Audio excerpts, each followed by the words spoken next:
अगर आप अपने फेफड़ों को मजबूत बनाना चाहते हैं तो आज की वीडियो आपके लिए बहुत ज्यादा फायदेमंद होने वाली है। वो लोग जिनको सीओपीडी है, वो लोग जिनको अस्थमा है, अपने फेफड़ों को कमजोर महसूस करते हैं, या कोरोना के बाद आपको ऐसा लगता है कि आपके फेफड़े पहले वाली ताकत में नहीं है, या वो लोग जिनकी ऑक्सीजन सैचुरेशन कम रहती है, उनके लिए ये वीडियो बहुत ज्यादा फायदेमंद होने वाली है। मैं आपको आज की इस वीडियो में कुछ एक्सरसाइजेस बताऊंगा जिसको आप करके अपनी फेफड़ों की मैक्सिमम ऑक्सीजन कैपेसिटी को बेहतर बना सकते हैं और अपने फेफड़ों को मजबूत बना सकते हैं। तो ये वीडियो एंड तक लाजमी देखिएगा, और अगर आप किसी ऐसे शख्स को जानते हैं जिसको ये मसला, उस तक शेयर लाजमी कीजिएगा ताकि ये वीडियो एक सदका जारिया बने। वर्जिश शुरू करने के कुछ असूल हैं। सबसे पहले तो आपने कोशिश करनी है कि जिस जगह पे आप वर्जिश कर रहे हैं वो जगह इंडोर हो, घर के अंदर वाली जगह हो और जिसमें मिट्टी वगैरह ज्यादा ना हो। कंफर्टेबल रूम एनवायरनमेंट में रह के आपने ये एक्सरसाइज करनी है। दूसरे नंबर पे आपने कोशिश करनी है कि आपका हाइड्रेशन लेवल पूरा हो। पानी आपने प्रॉपर मिकदार में सारे दिन में 8 से 10 गिलास लाजमी पीने हैं, ताकि आपकी हाइड्रेशन जितनी बेहतर होगी उतना आपके लंग्स की कैपेसिटी को बेहतर बनाने वाली वर्जिशों में आपको फायदा होगा। और सबसे जरूरी चीज कि जब भी आपने इस वर्जिश में सांस लेना है, कोशिश करना है कि सांस आपने नाक से लेना है, निकालना आपने मुंह से। चूंकि ये ब्रीदिंग एक्सरसाइज है, हम लोग अक्सर लोगों को आप देखते हैं कि वो माउथ ब्रीदर होते हैं, मुंह से सांस लेते हैं, नाक को इस्तेमाल ही नहीं करते। जब भी हम नाक से सांस लेते हैं, नाक से हवा अंदर खींचते हैं, तो उसका फायदा ये होता है कि एक तो हवा फिल्टर बेहतर तरीके से हो जाती है, दूसरा उसकी ह्यूमिडिटी बेहतर हो जाती है, और तीसरे नंबर पे उसके अंदर से ऑक्सीजन को अब्जॉर्ब करना हमारे फेफड़ों के लिए आसान हो जाता है। और सबसे जरूरी चीज नेजल ब्रीदिंग, यानी कि नाक से सांस लेने से हमारे जिस्म के अंदर नाइट्रिक ऑक्साइड बढ़ जाता है, जिससे हमारी ऑक्सीजन बेरिंग कैपेसिटी सेल्स की बेहतर हो जाती है। तो आपने कोशिश करनी है कि नाक से सांस लेना है और जब भी सांस निकालना है मुंह से निकालना है। और ये वर्जिश दिन में 3 दफा करनी है, सुबह दोपहर शाम। एक्सरसाइज किसी भी इनडोर इन्वायरमेंट के अंदर जहां डस्ट वगैरह मिट्टी वगैरह नहीं है, कंफर्टेबल पोजीशन पे आपने इस तरह बैठना है। अब आपने सबसे पहले सांस लेना है, इस सांस लेने को कहते हैं डायाफ्रामेटिक ब्रीदिंग।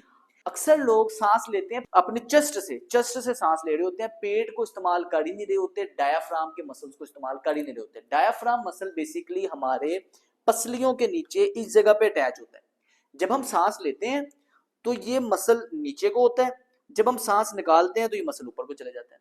हमने क्या करना है, अपने इस डायाफ्राम के मसल से सांस लेना है। वो कैसे होगा कि आप जब भी सांस लेते हैं आपके फेफड़े ऊपर जाते हैं, चेस्ट ऊपर जाती है। ये गलत है। आपने इस एक्सरसाइज में जब भी सांस लेना है तो आपने जब सांस अंदर खींच रहे हैं, आपका पेट बाहर आना चाहिए। जब आप सांस बाहर निकाल रहे हैं तो आपका पेट अंदर जाना चाहिए। दोबारा देखें, आप सांस अब खींच रहे हैं, नाक से अंदर ले रहे हैं सांस,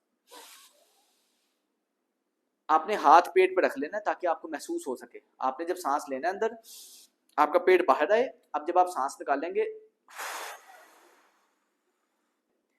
ये आपने इस चीज को फॉलो करना है थ्रू आउट एक्सरसाइज।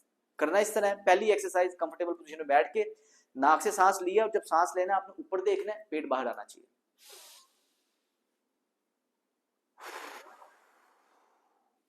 जब सांस बाहर निकालना है, सर नीचे होना चाहिए।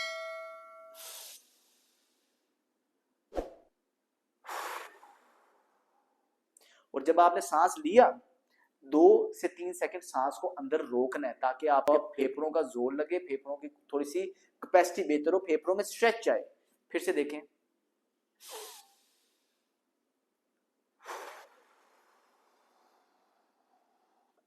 आपने 10 दफा इस तरह सांस लेना है।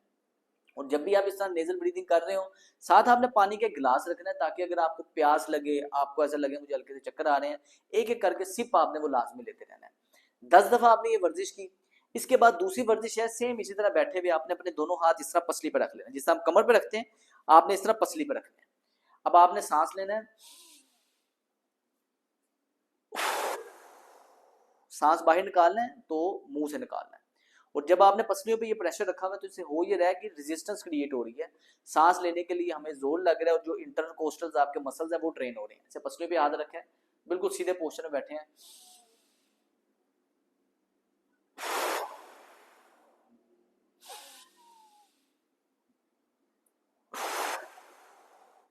दस दफा आपने इस तरह सांस लेना है। ये 2 एक्सरसाइजेज हैं।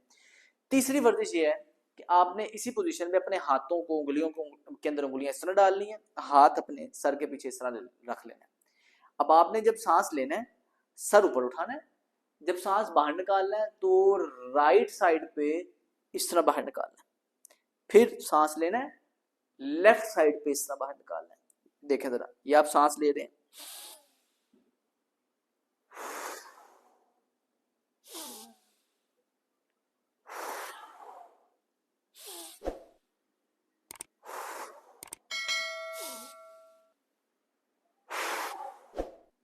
10 दफा आपने इस तरह ब्रीदिंग करनी है। और की इसमें यही है, नाक से सांस लेना है, मुंह से बाहर निकालना है, साथ साथ थोड़ा थोड़ा पानी पीते रहना है। 3 वर्जिशें बैठ के होंगी। इसके बाद आपने उल्टा लेट के, पेट के बल लेट के वर्जिश करनी है। अब पेट के बल लेटना इसलिए जरूरी है क्योंकि हमारे फेफड़ों का बड़ा हिस्सा हमारे पीछे होता है, पसलियों पीछे वाली साइड पे होता है कमर के। ज्यादा देर हम लेटते हैं, सीधा लेटते हैं या करवट लेके लेटते हैं, पीछे वाले हिस्से के फेफड़े ज्यादा इस्तेमाल नहीं हो पाते। तो अगर आपको मसला है, फेफड़ों से रिलेटेड मसला है, ऑक्सीजन की सैचुरेशन बेहतर बनाना चाहते हैं, तो आपने कोशिश करनी है कि 3 एक्सरसाइज करके उसके बाद प्रोनिंग करनी है।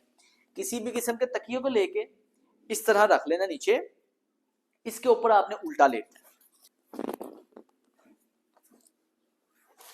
इस पोजीशन पे आप उल्टा लेटेंगे, हाथ चाहे आप चेहरे के नीचे रख लें चाहे पीछे रख लें। ज्यादा वैसे मैं इसमें एडवाइस करता हूँ हाथ आपने इधर ऐसे चेहरे के नीचे रखने।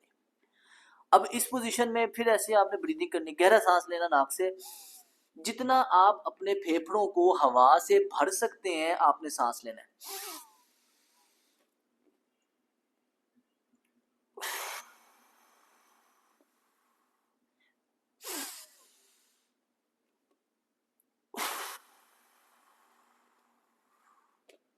और वो जो पेट वाला मैंने आपको बताया था कि जब आपने सांस लेना है पेट आपका अंदर जाना चाहिए, वो आपने प्रॉपर इसे फॉलो करना है। अगर आप डायफ्रामेटिक ब्रीदिंग दें, लेकिन इस पोजीशन में सांस लेने से आपके फेफड़ों की मैक्सिमम कैपेसिटी इनहैंस होती है। इस पोजीशन में भी आपने 10 दफा सांस लेना है। और 10 जैसे आपके सांस पूरे होंगे, इसके बाद आपने करवट की पोजीशन पे लेट जाना है। करवट की पोजीशन में तकिया ऐसे आपने सर के नीचे रख लेना। अब जैसे जैसे उम्र बढ़ती है, 40 साल से ऊपर आपकी उम्र जाती है, आपकी थोरेसिक की मोबिलिटी, यानी कि ये वाला जो हिस्सा है आपका पसलियों वाला, इसकी मोबिलिटी में रिस्ट्रिक्शन आती है, कमी आती है। इसकी मोबिलिटी बढ़ना भी बड़ा जरूरी है। उसके लिए वर्जिश बड़ी इंपॉर्टेंट है। आपने क्या करना है, इस पोजीशन में करवट में आए, हाथ 2 इधर है, पाँव 2 इधर है, करवट की पोजीशन में। ये हर कोई कर सकता है। आपकी एज 80 साल भी है ना, तो ये आपके लिए बहुत इफेक्टिव एक्सरसाइज है। फेफड़ों का जिसको मसला है, ऑक्सीजन सैचुरेशन का मसला है, सांस चढ़ता रहता है, ये बड़ी बेहतरीन एक्सरसाइज है। इस पोजीशन में आपने हाथ करना है। अब आपने सांस लेना है और इस हाथ को ये पीछे लेके जाना है, फिर सांस बाहर निकालना और आगे लेकर आना है। बिल्कुल आसान है। आपने ऐसे अब सांस लिया,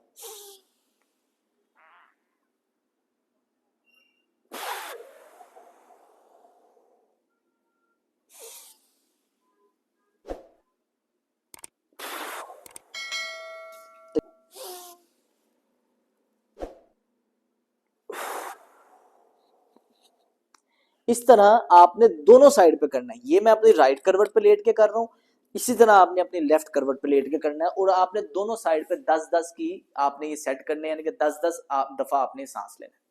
इस तरह आप सांस लेंगे, आपकी फेफड़ों की एक तो कैपेसिटी भी बेहतर होगी। आपको एस्थमा है, सीओपीडी है, इस तरह की जितनी भी फेफड़ों से रिलेटेड कंडीशन है, ये वर्जिश आपके लिए इंतहाई फायदेमंद हो सकती है। इस वर्जिश के इफेक्ट को बढ़ाने के लिए अगर आप वर्जिश से पहले, करनी वर्जिश दिन में 3 दफा है, लेकिन अगर आप वर्जिश से पहले 1 कप ग्रीन टी का पिएंगे तो ये आपके लिए बहुत ही ज्यादा बेनिफिशियल हो सकता है। ग्रीन टी में चीनी नहीं डालनी, आपने फीकी ग्रीन टी दिन में 3 दफा वर्जिश से पहले अगर आप पिएंगे तो आपको ज्यादा फायदा होगा। तो ये थी आज की वीडियो, उम्मीद करता हूं आपके लिए फायदेमंद होगी। अगर आप किसी ऐसे शख्स को जानते हैं जिसको ये मसला, उस तक शेयर लाजमी करें, क्योंकि ज्यादा से ज्यादा लोगों को इससे फायदा होना चाहिए। मेरा नाम है डॉक्टर सलमान फिरोज। अस्सलाम वालेकुम।